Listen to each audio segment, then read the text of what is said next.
I've been wanting to make this video for a very long time, and I wanted to explain what is the current Barcelona state, like how are they overall compared to the previous season. And a lot of it does have to do with the defense. I think that overall Barcelona are a worser team compared to the previous season, and so let's talk about that, right? Because I know that's a big statement to make, even though we have seen Barcelona's attack improve by a lot, but I'm going to be explaining why in this video. So if you guys are new here, welcome to the channel. I'm happy that you guys are here. This is where we talk about everything regarding FC Barcelona. Yes, I am very critical about this team. I do get on this team. It's not all about positivity. It's not all about being jolly and stuff. There is going to be some critiques that is going to be made within this YouTube channel. So if you cannot handle these type of critiques to your favorite club, then this will probably not be the channel for you. Yes, you will hear me glorify Barcelona one day, and then in the next day, I will be speaking about the current weaknesses that the club does have, because there are weaknesses, and in every team especially. And so if you guys do want to support this YouTube channel, please like this video and also subscribe to the channel. I would really appreciate it. So let's go into the conversation, right? I'm going to be showing you guys a couple of videos on how Barcelona were in the previous season every time this team was getting counterattacked. And so let's look at the first one. You can see that Real Madrid go on the counter, and in the back there is always Araujo, Christensen, and Jules Koundé. So Barcelona were very locked defensively. They were always able to stop the counterattacks of Real Madrid. Here's going to be another example between Barcelona and Espanyol. This was the game where Barcelona won 4-2 and they won La Liga. You can see that Espanyol were going on the counter, and yet again you see the exact same thing. There was always three men in the back line ready to stop the counterattack, which did consist of Jules Koundé, Araujo, and Christensen. And so now let's fast forward a couple of months later and let's go into this season and let's see how Barcelona do handle the counterattacks that they do receive. So we can see here a video of the opposition starting the counterattack, and what do we see here in the back line? We only see Jules Koundé and Araujo defending the counterattack. Only two players compared to the previous videos that we have seen, they had a total of three. But in this video and in this season, we defend with a total of two. And we have to depend on Joao Cancelo to track back, Alejandro Balde to also track back because Joao Cancelo was inverted. He was going on the attack. Alejandro Balde was up high, forming the front five. And that is why we are only left with Jules Koundé and Araujo. This is a big gamble that Xavi Hernandez has agreed with. Like he's saying, okay, let's send more men on the attack. Let's score more goals. But that also does mean that we are going to be having less men in defense. And it leaves us with just Araujo and Koundé. And this is one of the reasons on why Barcelona have been seeing so many counterattacks go up against them and almost potentially concede goals. Our expected conceded goal rate is much higher compared to the previous team that we had last season. Let's look at this other video here. With Gundogan receiving the ball, he misplaces a pass, Porto go on the counter, and yet again, what do we see? Jules Koundé and Araujo being the only two men left to defend that counterattack. And as we can see here, yes, there are players tracking back, but they don't have the same urgency, which we are going to be talking about later in this video, is the urgency of this team. They don't have the same urgency. There are players that track back too slow. Joao Cancelo's too forward, Balde's also too forward, and then we have only players like Oriol Romeo or either Gundogan or Xavi or whoever's there, right, in the middle of the pitch needing to back up Araujo and Koundé. And so there are multiple videos on Barcelona being counterattacked in this way. I just can't show you guys too much because I feel like YouTube is going to flag me and they're going to be saying you have too many videos, too many minutes regarding La Liga, and because of that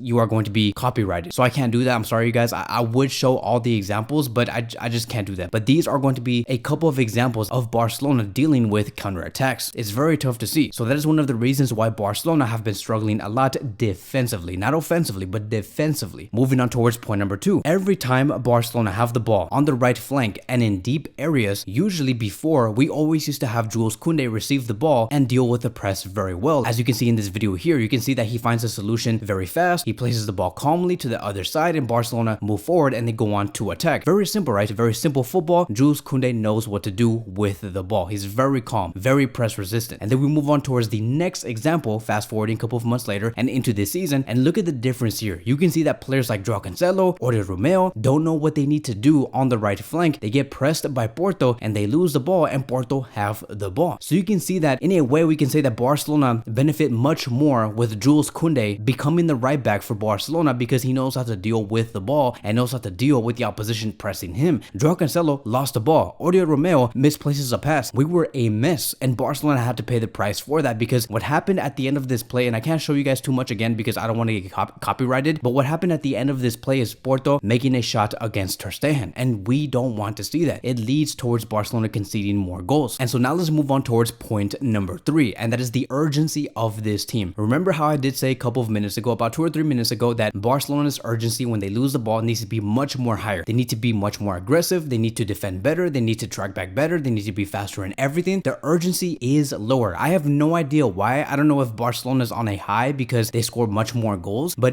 defensively, there needs to be much more urgency. And remember that example that I showed you guys, like how the players were tracking back so slow. Let me show you guys a video on Barcelona having high urgency, defending very well, and when they lose the ball, they make sure that they have a lot of men going back there to defend the counterattack. This is going to be a game between Barcelona and Real Betis last season, which I think took place in the first 3 months of 2023, and you can just see all of these players running back with high urgency, very much look like Atletico Madrid, and they got the ball as fast as possible. Like look at that energy, look at that. Like that is exactly what I want to see this season. We don't see that this season. There is very little low urgency, and the only time they have high urgency is when they go on to attack and they have the ball like in the final third. But defending, tracking back, they don't do that.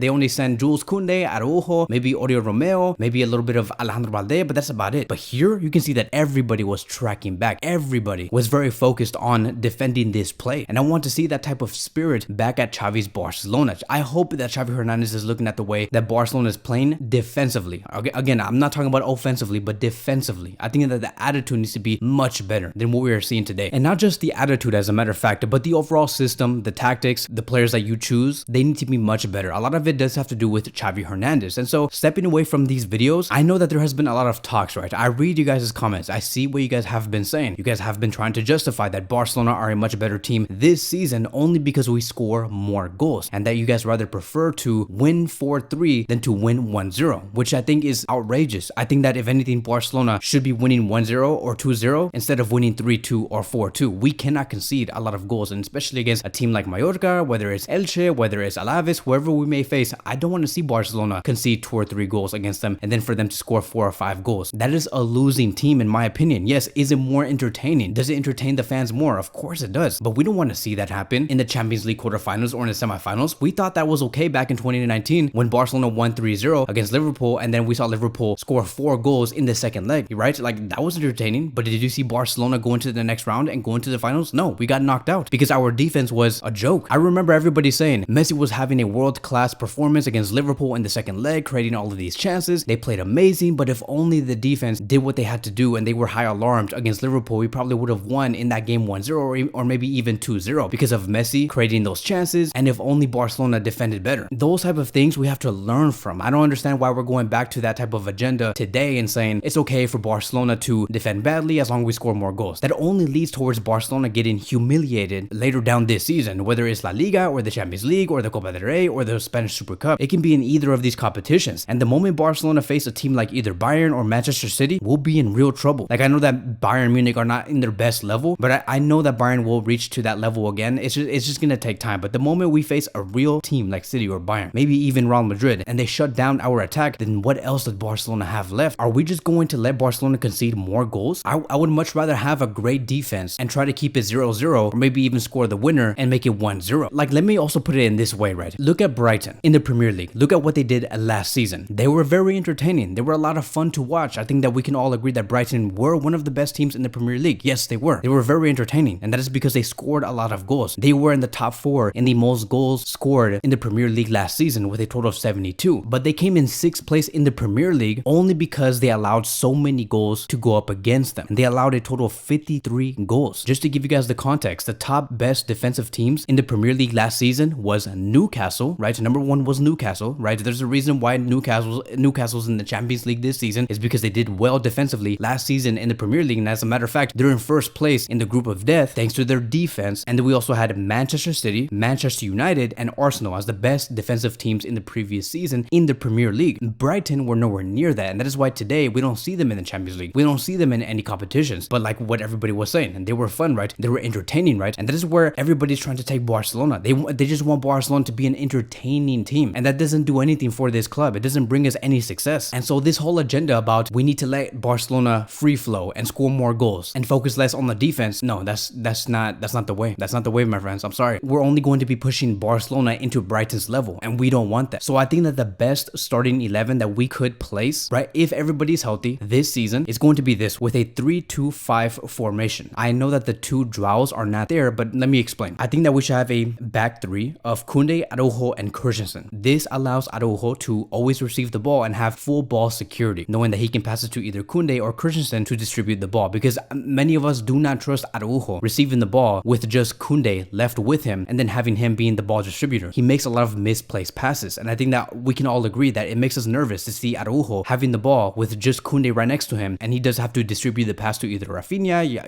Lamine Yamal, Lewandowski, whoever is up there, right? He's not the best one, and that is why I do think that Araujo being in the center of Koundé and Christensen would work well with Barcelona. We have seen that in the previous season. And then having our double pivot being Frankie and Xavi, because we know that Xavi knows how to play as a central defensive midfielder. So now you have Christensen, Araujo, Koundé, Frankie, Xavi in their prime positions. And then up top, our attacking five being Alejandro Balde, Pedri and Gundogan being the interiors with Lamine Yamal on the right wing and Lewandowski as the striker. You have the creativity of Gundogan and Pedri, and you have the pace and power of Balde and Lamine Yamal with the goal scorer of Lewandowski. As for the Joao brothers, there's nothing wrong with having Joao Cancelo and Joao Felix on the bench. There's really nothing wrong with that, because if anything, we need these players to be rotated, right? Because look, Pedri's injured, Frankie's currently injured, Araujo just came back from injury. So of course, a lot of these players are going to be rotated during the game. We should place a starting 11 like this, score 3 to 4 goals, attack well, defend well, and then put on Joao Felix, put on Joao Cancelo. You can put in Cancelo for Koundé, give him some rest because he plays a lot of minutes. Joao Felix can come in for Pedri because Pedri also does need rest. Look at how he's currently injured right now. It could work. These two players are also on loan, so it's not mandatory that we have to play them all the time only because we invested 200 million euros, which we didn't. They're on loan. And so let me continue to clarify my statement. Last season, Barcelona's attack was a 7 out of 10, right? 7 points out of 10 points. Barcelona's defense was a 9.5 out of 10, 9.5 points out of 10 points. In total, they have gained 16.5 points out of 20 last season. In this season that we're in today, Barcelona's attack is a 8.5 out of 10, right? They have improved offensively, but their defense is a 7 out of 10. And in total, they get 15.5 out of 20, while in the previous season, they had 16.5 out of 20. And so that is why I do say that Barcelona overall are at a lower level compared to the previous season. We're worse this season, and we need to be fixed. The tactics, the formations, the player selection does need to change from Xavi Hernandez. The root of all of this, the root of the problem is coming from Xavi and the sporting staff, and the way that they choose their formations, the systems, and everything all around. It's